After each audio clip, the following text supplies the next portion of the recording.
Hello friends, welcome back to our channel. വീട്ടിൽ ഏത്തയ്ക്കാപ്പൊടി എങ്ങനെ ഉണ്ടാക്കിയെടുക്കാം എന്നുള്ള ഒരു വീഡിയോ ആയിട്ടാണ് ഞാനിന്ന് വന്നിരിക്കുന്നത്. ഒരു പടല ഏത്തയ്ക്കയാണ് ഞാനിവിടെ എടുത്തിരിക്കുന്നത്. ആദ്യം അതിൻ്റെ തൊലി നന്നായിട്ട് കളഞ്ഞെടുക്കുക. തൊലി കളയാൻ തുടങ്ങുന്നതിന് മുന്നേ കയ്യിൽ നന്നായിട്ട് എണ്ണ തേക്കുക. കാരണം ഇതിൻ്റെ കറ കൈ പിടിച്ചു കഴിഞ്ഞാൽ 1-2 ദിവസം കഴിഞ്ഞേ ഇത് ഇളകിപ്പോകൂ. അങ്ങനെ എണ്ണ തേച്ച ശേഷം ഓരോന്നിൻ്റെ തൊലികൾ ഇളക്കിയെടുക്കുക. തൊലി ഇളക്കിയെടുത്ത ശേഷം ഇത് ചെറിയ ചെറിയ കഷ്ണങ്ങളായിട്ട് അരിഞ്ഞെടുക്കുക, അല്ലെങ്കിൽ സ്ലൈസർ ഉപയോഗിച്ച് കട്ട് ചെയ്യുന്നതായിരിക്കും കൂടുതൽ നല്ലത്. അപ്പോൾ നൈസായിട്ടുള്ള പീസുകളായിട്ട് കിട്ടും. അപ്പോൾ ഉണങ്ങി വരാൻ വളരെ ഈസിയാണ്. ഇതെല്ലാം അരിഞ്ഞ ശേഷം നല്ല വെയിലത്ത് ഒരു 3 ദിവസം ഉണക്കേണ്ടി വന്നു എനിക്ക്. ഇപ്പോൾ നല്ല ചൂട് സമയമായതുകൊണ്ടാണ് 3 ദിവസം കൊണ്ട് ഉണങ്ങി കിട്ടിയത്. അതേപോലെ തന്നെ ഉണക്കാനിടുമ്പോൾ ഇതിൻ്റെ മേലൊരു നൈസായിട്ടുള്ള തുണി ഇടുന്നത് നന്നായിരിക്കും.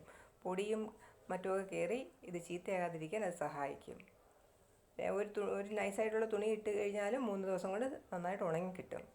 3 ദിവസം കൊണ്ട് ഉണങ്ങിയതാണ് ഇപ്പോൾ നിങ്ങളീ കാണുന്നത്. ഇതാണ് പരുവം. ഒടിക്കുമ്പോൾ ഒടിഞ്ഞു വരും. കയ്യിൽ നമ്മളൊന്ന് പിടിച്ച് മുറുക്കി കഴിഞ്ഞാൽ അതെല്ലാം ഒരു അരപ്പരുവം പൊടിഞ്ഞ് കിട്ടും. അതായിരിക്കും പരുവം. അതിനുശേഷം നമുക്കിത് മിക്സിയിലിട്ട് കുറച്ച് പൊടിച്ച് വയ്ക്കാം.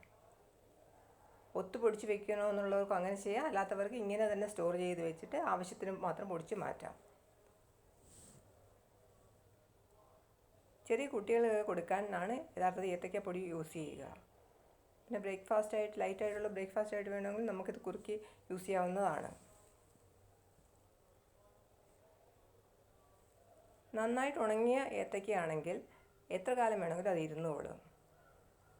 ഉണങ്ങിയിട്ടില്ലെങ്കിൽ ചിലപ്പോൾ പൂപ്പ് വേഗം പിടിക്കാൻ സാധ്യതയുണ്ട്. ഇങ്ങനെ പൊടിച്ചെടുത്ത പൊടി ഒരു എയർ ടൈറ്റ് കണ്ടെയ്നറിൽ സൂക്ഷിക്കാവുന്നതാണ്. ആവശ്യത്തിന് പൊടിയെടുക്കുക, മധുരം ആവശ്യമുള്ള അത്ര ഇടുക, കൂടെ പാൽ കൂടെ ചേർക്കുക. എന്നിട്ട് സ്റ്റൗവിൽ വെച്ച് കുറുക്കിയെടുക്കുക. വളരെ പോഷകസമൃദ്ധമായ ഒരു ബ്രേക്ക്ഫാസ്റ്റാണ്. കുട്ടികൾക്കും കൊടുക്കാം, മുതിർന്നവർക്കും കഴിക്കാം, പ്രായമുള്ളവർക്കും കഴിക്കാം.